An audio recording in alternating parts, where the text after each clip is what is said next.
Vladimir Putin is carrying through on something that he's been warning us about, at least for the last 15 years, which is that he will not tolerate U.S. forces or their missiles on his borders, much as we would not tolerate Russian troops and missiles in Cuba. And we ignored him, and he finally acted. He was not going to allow Ukraine under any circumstances to join NATO.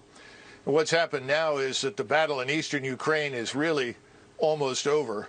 All the Ukrainian troops there have been largely surrounded and cut off.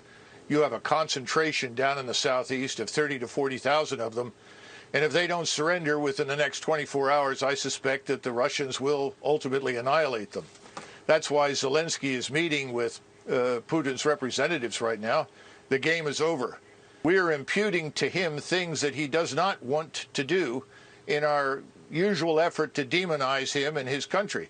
We need to remember that Ukraine is fourth from the bottom of 158 countries in the world as corrupt. Russia is perhaps 3 or 4 places above them. This is not the liberal democracy, the shining example that everyone says it is. Far from it. Mr. Zelensky has jailed journalists and his political opposition. I think we need to stay out of it. The American people think we should stay out of it. The Europeans think we should stay out of it.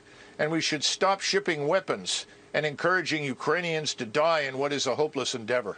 I see no reason why we should fight with the Russians over something that they have been talking about for years. We simply chose to ignore it. And more important, the population there is indistinguishable from their own.